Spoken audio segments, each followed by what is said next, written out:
ନା ଦେଖନ୍ତୁ 24 ନିର୍ବାଚନରେ ବିଜୁ ଜନତା ଦଳ ପରାଜୟ ପରେ ତାଙ୍କ ଦଳ ଭିତରେ ଗୋଟେ ଅସ୍ୱାଭାବିକ ପରିସ୍ଥିତି ଜାରି ରହିଛି।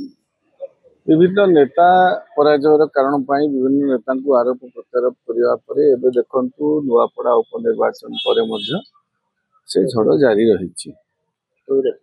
ଲଗାତାର ଭାବରେ ସବୁ ସମୟରେ ସମାଲୋଚନା କରି ଆସୁଥିବା ଦେବାଶିଷ ସାମନ୍ତରାୟ ଯିଏ ବର୍ତ୍ତମାନ ସାଂସଦ ଅଛନ୍ତି, ସେ ଗତକାଲି ତାଙ୍କୁ ଯେଉଁ ପଦବୀ ଦିଆଯାଇଥିଲା ଆମର ସିନିୟର ସିଟିଜେନ ସେଲ୍ର ଅଧ୍ୟକ୍ଷ ଭାବରେ ଉପସଭାପତି ପାହ୍ୟାରେ ତାକୁ ପ୍ରତିବାଦ କରିକି ସେ ପଦବୀରୁ ମାନେ ଇସ୍ତଫା ଦେଇଛନ୍ତି।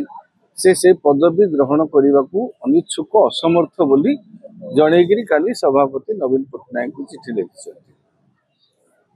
ଅବଶ୍ୟ ଗୋଟେ ଦଳ ଭିତରେ ସଭାପତି, ଉପସଭାପତି, କାର୍ଯ୍ୟକାରୀ ସଭାପତି, ଆପଣଙ୍କର ବରିଷ୍ଠ ଉପସଭାପତି, ବରିଷ୍ଠ ସାଧାରଣ ସମ୍ପାଦକ ଥାନ୍ତି, କିନ୍ତୁ ଯୋଉ ପାହ୍ୟା ଦେଇକିରି କିଛି ନେତାଙ୍କୁ ସେତେବେଳେ ବି ଚର୍ଚ୍ଚା ହଉଥିଲା, କିଛି ନେତାଙ୍କୁ ଦଳୀୟ ସଂଗଠନର ବିଭିନ୍ନ ଗୁରୁତ୍ୱପୂର୍ଣ୍ଣ ନିଷ୍ପତ୍ତିରୁ ଦୂରେଇ ରଖିବା ପାଇଁ ବହୁ କିଛି ନେତାଙ୍କୁ ଉପସଭାପତି ପାହ୍ୟା ବା ବରିଷ୍ଠ ଉପସଭାପତି ପାହ୍ୟା ବା ସାଧାରଣ ସମ୍ପାଦକ ପାହ୍ୟା ଦେଇକିରି ସେମାନଙ୍କୁ ବିଭିନ୍ନ ସଂଗଠନର କାହାକୁ ଓବିସି ସେଲ୍ର, କାହାକୁ ବରିଷ୍ଠ ନାଗରିକ ସଂଘ, ଏଇସବୁର ଗୋଟେ ଦାୟିତ୍ୱ ଦିଆହେଇଥିଲା।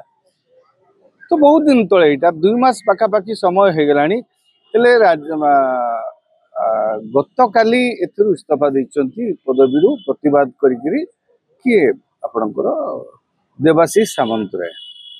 ତାଙ୍କୁ ଭାବିବା ପାଇଁ, ତାଙ୍କୁ ସୂଚନା କରିବା ପାଇଁ ଏତେ ଦିନ ସମୟ ଲାଗିଗଲା ଯେ ପଦବୀଟି ଗୋଟେ ଲଜ୍ଜାଜନକ ବା ଅସମ୍ମାନଜନକ ପଦବୀ ତାଙ୍କ ପାଇଁ ବୋଲିକିରି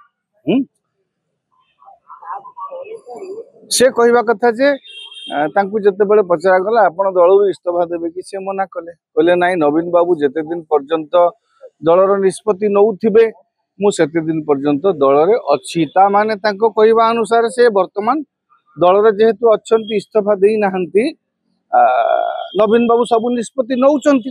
ତାଙ୍କ କହିବା ଅନୁସାରେ ଆମେ ତାଙ୍କ କଥାକୁ ଯଦି ଗୁରୁତ୍ୱ ଦେବା ଯେ ନବୀନ ବାବୁ ଆଜି ବି ନିଷ୍ପତ୍ତି ନଉଛନ୍ତି, ତେଣୁ ସେ ଦଳରେ ଅଛନ୍ତି। ସେ ଆଲିଗେସନ ଆଣୁଛନ୍ତି ନବୀନ ବାବୁଙ୍କ ସହିତ ତାଙ୍କୁ ଭେଟିବାକୁ ହିଁ ଦିଆଯାଉଛି। ତାଙ୍କୁ ରାଜ୍ୟସଭା ଯେତେବେଳେ ପଠାଗଲା, ଦୁଇଟି ନିଷ୍ପତ୍ତିକୁ ଆମେ ତୁଳନା କରିବା, ରାଜ୍ୟସଭା ସଂସଦ କରିକିରି ପଠେଇବା ଆଉ ଏବେ ଯୋଉ ସିନିୟର ସିଟିଜେନ ସେଲ୍ର ପାହ୍ୟାରେ ଉପସଭାପତି କରେଇବା। ଯଦି ଏଇ ପାହ୍ୟାରେ ଉପସଭାପତି କରେଇବା ଯୋଉ ଲୋକଙ୍କୁ, ଯୋଉ ବ୍ୟକ୍ତିକୁ ପରୋକ୍ଷରେ ଇଙ୍ଗିତ କରୁଛନ୍ତି, ରାଜ୍ୟସଭା ପଠେଇଲା ବେଳେ, ରାଜ୍ୟସଭା ଗଲା ବେଳେ ସେଇ ବ୍ୟକ୍ତିଙ୍କର କଣ ଦବଦବା ନଥିଲା କି? ରାଜ୍ୟସଭା ପଠେଇଲା ବେଳେ ଆପଣ ତ କୁତୁକୁତୁ ହେଇକି ତାଙ୍କ ସାଙ୍ଗରେ ଫଟୋ ଉଠେଇଥିଲେ, ତାଙ୍କୁ ସେତେବେଳେ ସ୍ୱର ଉଠେଇ ନଥିଲେ, ନା ଏଇଟା ଅନ୍ୟ ଜଣେ ନିଷ୍ପତ୍ତି ନେଇଛି ମୁଁ ଏଇଟା ଗ୍ରହଣ କରିବିନି ବୋଲି କହିନଥିଲେ। ଏବେ କହୁଛନ୍ତି ଏଇ ଯୋଉ ନିଷ୍ପତ୍ତିଟା ହେଇଛି, ଏବେ କହୁଛନ୍ତି ଯେ ଏଇ ନିଷ୍ପତ୍ତିଟା ଗ୍ରହଣୀୟ ନୁହେଁ, ମୁଁ ଗ୍ରହଣ କରିପାରିବି ନାହିଁ। ତା ମାନେ ଏଇଟା ବି ଆପଣ ଯଦି ସେଇଟା ନବୀନ ବାବୁ ନେଇଥିଲେ ବୋଲି ଆପଣ କହୁଛନ୍ତି, ଯେହେତୁ ଆଜି ଦଳରେ ଆପଣ ଅଛନ୍ତି, ଇସ୍ତଫା ଦଉନାହାନ୍ତି ମାନେ ନବୀନ ବାବୁ ନିଷ୍ପତ୍ତି ନେଉଛନ୍ତି ବୋଲି କହୁଛନ୍ତି, ତାହେଲେ ରାଜ୍ୟସଭା ବି ନବୀନ ବାବୁ ନିଷ୍ପତ୍ତି ନେଇଥିଲେ। ତେଣୁ ଇଏ ବି ଏଇ ଯୋଉ ଉପସଭାପତି ପାହ୍ୟାରେ ଯୋଉ ନିଯୁକ୍ତି ମଧ୍ୟ ଆପଣଙ୍କୁ ନବୀନ ବାବୁ ଦେଇଥିଲେ। ତ ତାଙ୍କ କଥାରୁ କିଛି ଜଣା ପଡୁନି। ଗୋଟେ କଥା ହଉଛି ରାଜନୀତିରେ, ଗୋଟେ କଥା ହଉଛି କଣ କି, ବିଜୁ ଜନତା ଦଳ କେବେ ବିରୋଧୀ ଦଳରେ ନଥିଲା। ହଠାତ୍ ବିରୋଧୀ ଦଳକୁ ଆସିଲା ପରେ 24 ବର୍ଷ କ୍ଷମତା ରହିକିରି ସେମାନେ ହଠାତ୍ ସେ ଜିନିଷଟାକୁ, ପରିସ୍ଥିତିଟାକୁ ଗ୍ରହଣ କରିପାରୁନାହାନ୍ତି। କେବଳ ଯେ ଦେବାଶିଷ ସାମନ୍ତରାୟଙ୍କୁ ସେ ପାହ୍ୟାରେ ଉପସଭାପତି କରାଯାଇଛି ସେୟା ନୁହଁ, ଆଉ କିଛି ନେତାଙ୍କୁ ମଧ୍ୟ ସେଇ ପାହ୍ୟା, ବରିଷ୍ଠ ଉପସଭାପତି ପାହ୍ୟା ବା ସାଧାରଣ ସମ୍ପାଦକ ପାହ୍ୟା ଦେଇକିରି ଅନ୍ୟ ସଂଗଠନ ରାଜା ସ୍ୱାଇଁଙ୍କ ଭଳିଆ ନେତାଙ୍କୁ ମଧ୍ୟ ଦାୟିତ୍ୱ ଦିଆହେଇଛି। ତ ସେମାନେ ଏପର୍ଯ୍ୟନ୍ତ କେହି ମୁହଁ ଖୋଲି ନାହାନ୍ତି। ଦେବାଶିଷ ସାମନ୍ତରାୟ ଖୋଲିବା ପଛର କାରଣ କଣ? ଆଉ ତାଙ୍କର କଥା ଅନୁସାରେ ସିଏ ଯଦି କହୁଛନ୍ତି ଏବେ ତାଙ୍କର ଯେହେତୁ ସେ ଦଳରୁ ଛାଡ଼ିବେ ନାହିଁ, ଦଳ ଛାଡ଼ିବେ ନାହିଁ ନବୀନ ବାବୁ ନିଷ୍ପତ୍ତି ନେଲା ପର୍ଯ୍ୟନ୍ତ, ତେଣୁ ପୂର୍ବ ନିଷ୍ପତ୍ତି ଯଦି ଦଳ ନବୀନ ବାବୁ ନେଇଥିଲେ ରାଜ୍ୟସଭାଟା, এইটা ବି ନବୀନ ବାବୁ ନେଇଥିବେ। ଯଦି ଅନ୍ୟ କିଏ ନେଇଛି, ଆପଣ ତ ନିଜେ କହୁଛନ୍ତି ନବୀନ ବାବୁଙ୍କ ଦସ୍ତଖତରେ ଆମକୁ ନିଯୁକ୍ତି ମିଳିଛି, ତ ସେଟା ନବୀନଙ୍କ ନିଷ୍ପତ୍ତି ବୋଲି ଆପଣ ଭାବିବା କଥା। ଆପଣ ଏଟା ଯଦି ଇସ୍ତଫା ଦେଇଛି, ନବୀନଙ୍କ ନିଷ୍ପତ୍ତି କି ପ୍ରତିବାଦ କରିଛନ୍ତି, तामाने राज्यसभा मध्य नवीन बाबू करथिले आपण सेटाक मध्य प्रतिवाद करबा उचित। तो दीपटिया कथा जहाँ कहिबे स्पष्ट कहतु। गोटे कथा हूँ राजनीतिटा गोटे बर्तमान आजिकल सुविधावाद हो गलानी। तो जोटा सुहाइला सेटा भल, जोटा न सुहाइला सेटा खराब। कहते विजु जनता दल विजु लेगेसी नहीं वर्तमान दल गोटे अन्य अच्छा मोर से प्रश्नटा राज्यसभा से गला बेले विजु जनता दल विजु लिगेसी काम करुला कि तांको कथा को आमे जदि ग्रहण करिबा देवाशीष बाबूंकर कथा को विजु लिगेसी एटा कोन आजिर कथा। गोटे 2019 निर्वाचन पा सरीगला सेते बेले कोन विजु लिगेसी रे काम करुतले 24 रे निर्वाचन रे विजु लिगेसी रे काम करुतले। तेणु आप विजु लिगासी गोटे कथा कहीकि केवल गोटे प्ली एटा हूँ